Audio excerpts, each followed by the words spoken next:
అనుదినమన్న శ్రోతలకు మన ప్రభువును రక్షకుడై ఉన్న యేసుక్రీస్తు యొక్క సరిసాటి లేని మహా గొప్ప పరిశుద్ధమైన నామమునందు శుభములు. నేడు 2024 సంవత్సరము జూలై మాసము 20వ తారీఖు శనివారం నాటి ధ్యానాంశము తెలుసుకొనుడి.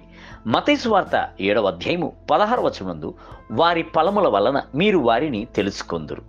ముండ్ల పొదలలో ద్రాక్ష పండ్లనైనను పల్లేరు చెట్లలో అంజురుపు పండ్లనైనను కోయుదురా.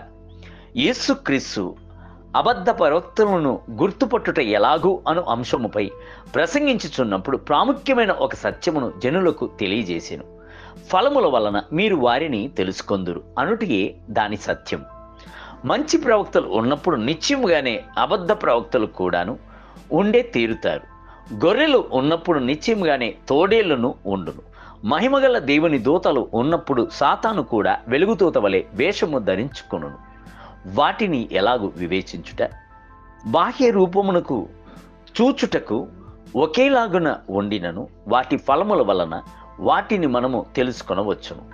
ద్రాక్ష పండు వలె ఉన్న ఒక రకమైన పండును, బక్తాను అని చెప్పబడుచున్న ఒక రకమైన ముండ్ల చెట్టు మొలిపించుచున్నది. రెండును చూచుటకు ఒకేలాగున వండినను ఆ ఫలమును రుచిని చూచుచున్నప్పుడే ద్రాక్ష పండు యొక్క ఔన్నత్యమును తెలుసుకొనగలము.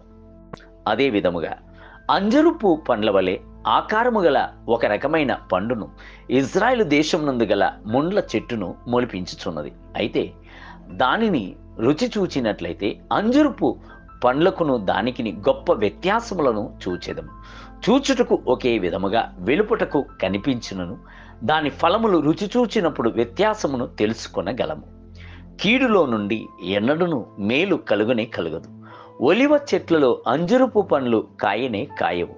ముండ్ల చెట్లలో ద్రాక్ష పండ్లు కొయ్యలేము. ఒక చెట్టు ఎటువంటిది అనుట దాని ఫలముల ద్వారా తెలుసుకొనగలం.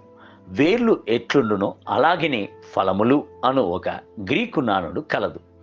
ఆత్మలను వివేచించి గ్రహించుట ఎలాగూ దేవుని చేత అభిషేకింపబడిన మనుష్యునికి నకిలీగా సేవకుని వలె నటించిన మాయ చేయుచుండు వానికి గల వ్యత్యాసమును కనుగొనుట ఎలాగూ అవును, ఫలముల ద్వారానే గ్రహించగలము. ఒక మనుషుని వలన కొద్ది కాలం మాత్రమే తన నటన ద్వారా మాయపుచ్చుచు ఉండవచ్చును. అతని యొక్క ఫలము ద్వారా అతడు ఎవరు అను సంగతిని ఒకనాడు బయలుపరచబడును. అబద్ధ ప్రవక్తల వద్దను అబద్ధ బోధకుల వద్దను స్వార్థము మాత్రమే కనబడును గాని ఆత్మఫలములు కనబడదు. అతడు తన మందను ఆదాయము కొరకు కాయునే గాని గొర్రెల కొరకు ప్రాణమును పెట్టడు. ఆనాడు యేసుక్రీస్తు దినముల యందు అనేక పరిసయ్యులు, సదుకేయులు, ధర్మశాస్త్ర ఉపదేశకులు ఉండెను. వారు ధర్మశాస్త్రమును రంగరించి అవసాన పానము చేసి గొప్ప తత్వమును మాట్లాడుచూ ఉండిరి. అయితే వారి యొక్క క్రియలు స్వార్థపూరితమైనవై కనబడుచుండేను. వారు ప్రభు కొరకు ఆత్మ ఫలములను ఇవ్వలేదు. వారి యొక్క ఫలములు ఎటువంటిది అనుట యేసు ఎరిగి ఉండెను. కావున వారిని సున్నము కొట్టబడిన సమాధులారా అని పిలిచెను. గొర్రె చర్మమును కప్పుకొని వచ్చుచున్న తోడేళ్లారా అని పిలిచెను. దేవుని బిడ్డలారా, మిమ్ములను మీరే ఒక నిమిషము పరిశీలించి చూసుకోండి. మీ యందు ఆత్మ ఫలములు కనబడుచున్నదా? క్రీస్తు యొక్క స్వభావం మీ యందు కలదా?